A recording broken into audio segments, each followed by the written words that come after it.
Have you ever wondered how a daily journal can go from this to this?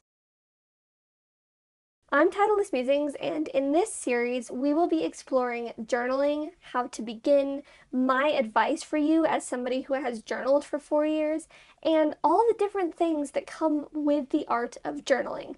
We'll discuss how to practice journaling, how to set up a journal, different pages you can add, and my best tips that I wish I had known when I started journaling.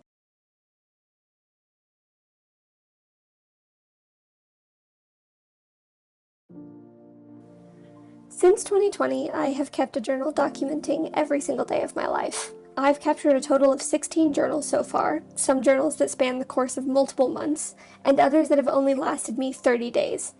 These journals become full to the brim with hundreds of thousands of my own written words. In these journals, I have tracked the good, events I've gone to, things I always want to remember because they were so important to me at the time. I've also tracked the bad, the hard times where all I can do to express myself is use quotes and lyrics and scribbled pages.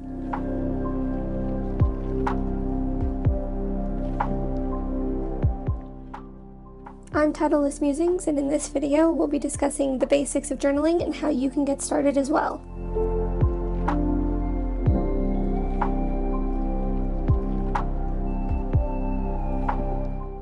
There are so many different journals you can keep. If you're a reader, perhaps a reading journal is more important to you. It can be a space for you to keep track of your TBR list and books you want to read, as well as work on spreads about the books you have finished. Or K-pop journals for K-pop fans, where you can make birthday spreads, track album releases, and track performances they've done. Or maybe you're a student and need a place to keep track of classes and events that are coming up. Here you can use a bullet journal or a planner to keep track of all the things that need to get done and when. Maybe you want to keep other people's ideas, in which case a commonplace book could be helpful. You can track YouTube videos you've watched, you can keep rules that you've seen on other people's journals, or you could try daily journaling, my favorite form of journaling. A daily journal is a place you can keep track of the music you listen to and the months as they go by. Or you can write your daily entries and keep track of the things that are important to you in your day-to-day life.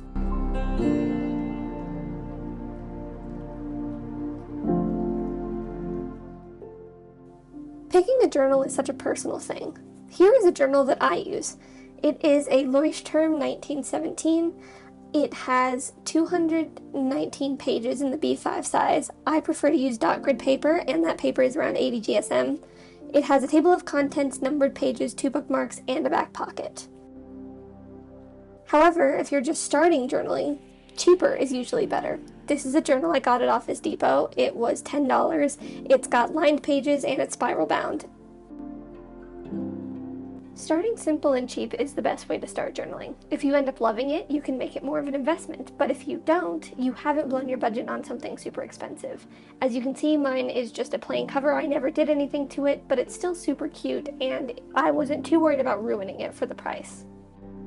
As you go along, you can upgrade different journals. I personally use Leuchtturms. I like the plain covers because I will decorate them myself with stickers and photos and drawings. As you can see, I completely fill them to the brim, but they always work well for me. They never bleed, don't have any problems with ghosting, and they don't split. This could be an upgrade for you too. Something that's important to consider with a journal is the type of paper that you use. In this first journal that I used, it is a spiral-bound lined notebook. However, I did switch to dot grid in the end. The difference in pages allows you to do a lot of different things. If you only want to write, lined paper is great. Otherwise, dot grid works really well for writing and art, or a blank page if all you want to do is art. Make sure that you consider this when you're picking the journals. As you can see here, I picked a Leuchtturm because it has a dot grid. It's a nice way for me to mix collage and writing, but this is going to be completely personal preference, as you saw in the examples that I just gave. The size of the journal is also going to be important and based entirely on your own needs. This is a pretty standard size journal. Again, I just got it at Office Depot, so it's really nothing special. I typically use a B5 journal now where it's small enough to be portable, but big enough to contain all the writing I need. But I've also used Master A4 Plus from Leuchtturms. These journals are huge. They do become a bit unwieldy, but if you're doing a lot of writing, the bigger the better. Once you've chosen a notebook, you need to pick some materials to write with, but I would stick to the simple and cheap rule. Starting out on my journal journey, I wrote in pencil, but pen typically stays better for longer. Here are some suggestions that I have. This first pen is a Papermate Inkjoy in the 0.7 size. These come in all different colors, but I prefer to write my journals in black. This is totally personal preference, so if you decide that the other colors work best, you can usually buy these in packs at any office supply store, Walmart, Amazon, etc. For this example, to mark headings, I am just using a Crayola Super Tip marker. These are super cheap, especially around the back to school season, and have worked great for me in every journal I've ever had. Here is a look at how that Papermate Inkjoy writes for me. I use these on daily entries. I have only seen occasional smearing, and it's only if I'm usually writing super quick and really dragging my hand along a page. Otherwise, these dry pretty quick, and I've had a lot of success with these. Another pen that I find myself frequently using is a Pentel Energel pen. Again, these are 0.7mm sized pens. This is a gel pen as well. This one I do prefer because it's refillable. You can buy the cartridges at places like Amazon, and again, it comes in multiple colors, so you can pick whatever works best for you. When I began journaling, I also used these I Buy 'em fineliner pens. I got these specifically on Amazon. They are pretty cheap. They don't come in a lot of colors anymore. They used to do packs of about 100 pens. They write really well, though. I have never had a problem with these smearing, and these are good not just for writing, but also for drawing and collage work.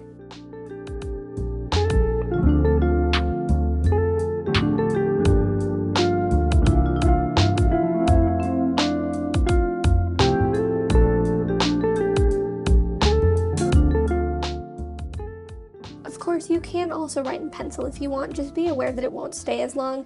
This is just an Office Depot pencil I use. These usually come in packs of about 10 pencils for about the same price, about $10, but this will vary place to place, so just take a look at your local supply store or craft store.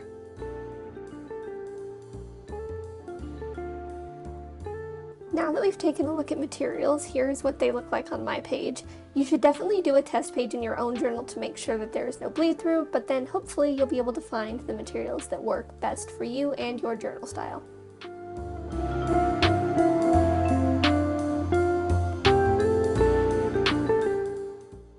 Now you've got your pens, your notebook, a beverage of choice, and a comfy seat. Let's talk about how you actually start journaling. Your first step is just going to be write something, anything.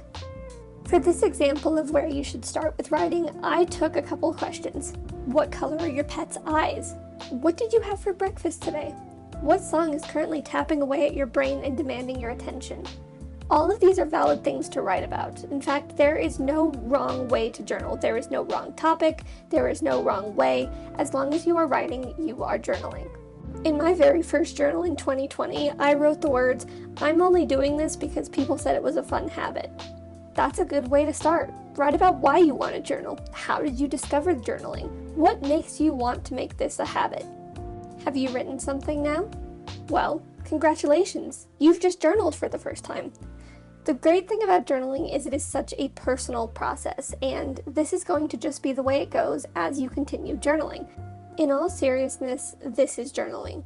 Journaling does not need to be 50 pages of your inner secrets every single day for the rest of your life. Similarly, there isn't a word count that you have to reach or a time limit for you to hit. To begin journaling, you just need to write. You could write about music and TV shows. You could write about your family and your children or your pets. You could write about your job or what degree you're going for in college. All of these things are completely valid entries. In fact, my very first journal was mostly just song lyrics. I wasn't sure what I wanted to write about, so I used lyrics to try and express how I was feeling. Your journal does not need to look like it belongs on Instagram. Your journal can contain scribbles, doodles, scrap paper, drawings, stickers, and so on. The only thing that a journal absolutely needs to be is you.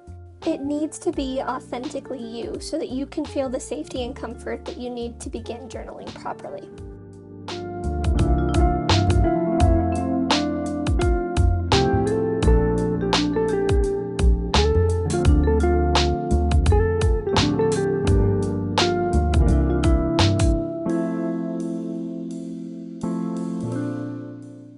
When it comes to what topics you should write about, you should pick the first thought that comes into your mind and write about it, because chances are you'll have a lot to say about what you're thinking. Journaling is simply a way to think with pen and paper. The most important thing to remember about journaling is that beginnings don't need to be profound and prophetic, they just have to be beginnings. This journal is supposed to be a place for you to express yourself freely without judgment. Dare I even say that it's a place for you to discover yourself and watch yourself grow. Simply beginning with a thought is the best way to start journaling.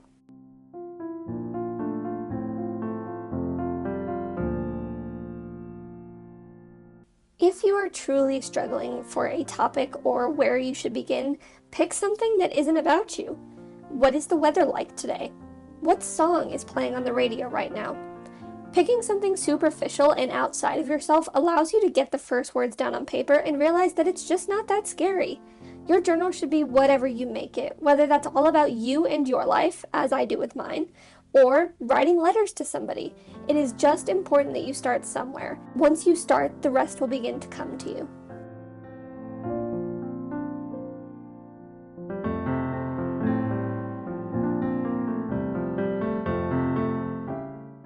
When it comes to consistency, the most important thing to remember is that you just have to do it over and over and over again until it becomes a natural part of your routine. Make some time each day, even if it's just 5 minutes, to jot something down in your journal. Rant about traffic or talk about a meeting that's coming up at work. If you start small, it makes journaling feel less like a chore. Even if ultimately your end goal with journaling is to only journal once a week, I recommend starting by writing a little bit each day. Do this for a week, maybe 2, maybe up to a month. Discover how you stay consistent and note when you miss a day and why. There is no punishment for missing a day or 2 or even more, but you will likely start to feel much better once you build consistency. If you find yourself missing a day, write down why you missed that day. Was it something that you could change, or was it not? If it was something you can change, try changing it for a while, see what happens. The important thing is to make sure that the journal fits your schedule, not the other way around.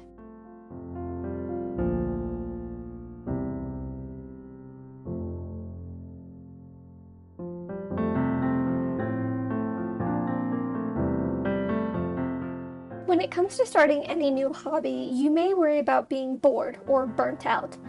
There really is no one-size-fits-all answer for this question because we all have different limits, attention spans, wants, and needs.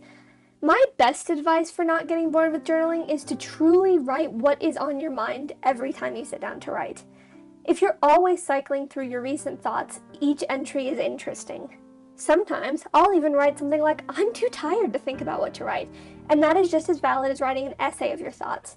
Don't try and sugarcoat your day or oversell yourself for the journal. Just be true to yourself and what you're thinking. Similarly, it's important to pay attention to your wants with the journal. If you want to draw in your journal, you should do that as well, to keep yourself from getting bored and to build it into a habit that you're more likely to keep and enjoy.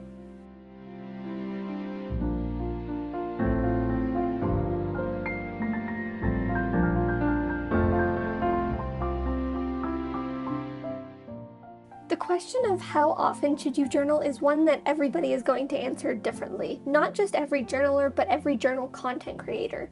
For me, I'm a very strict, I have to journal every day kind of person.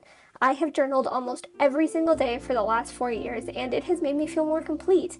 I feel almost lost without spending a little bit of time in my journal every day. I consider it self-care, and it's important that I make time for myself every day. I will add a caveat to my own advice that you should not feel forced to journal daily if that is not ultimately what you want. Similarly, don't just listen to me or other content creators, go out and try it for yourself. Perhaps you want to recap on your week every Saturday, so make that a routine. Every Saturday, take some time to treat yourself and make yourself a space to enjoy your journal practice. However often you want to journal is when you should journal, and it'll be difficult to begin with. The best advice I can give is to keep at it and follow that schedule however often that it is. The benefits of journaling, I promise, are worth the difficult beginnings.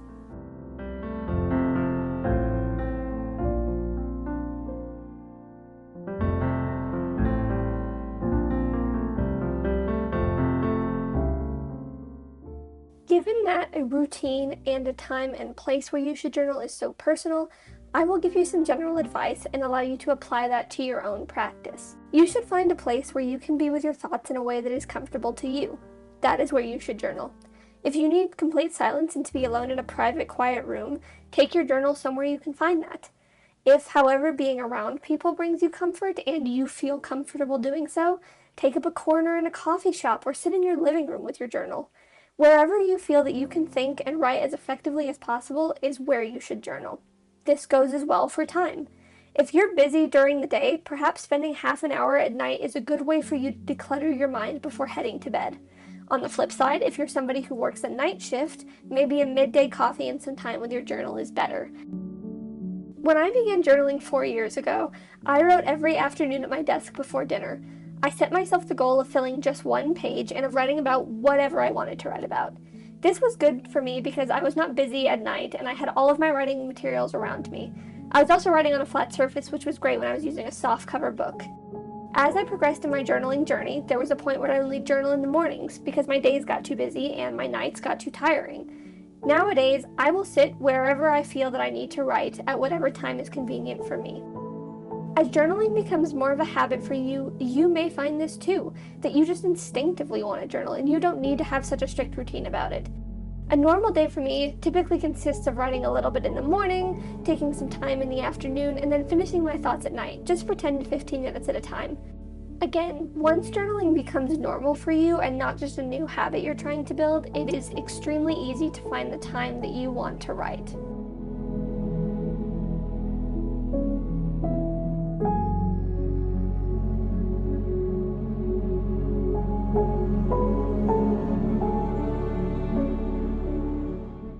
So now what do we do?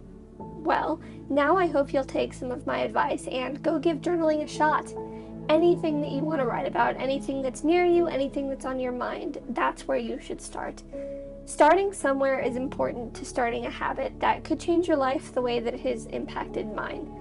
I really hope that this video has inspired you to pick up a pen and a notebook and give journaling a try for yourself. I mean it truly when I say that it is a hobby that is life-changing in the best ways. I personally don't think I could ever live without it again. I cannot foresee my life without my journal. Though beginning is the hardest part, I believe in you. I had to start somewhere and take the step as well, so I know how difficult it is. But that's why I'm here now sharing my advice and my stories, because I think journaling is something that everyone should have the chance to experience.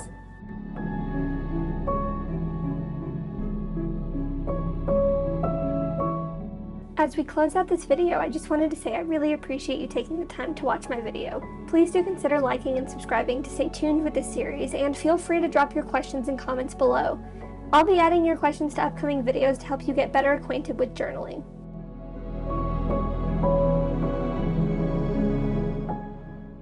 As always, thank you so much for watching, and I will see you next time.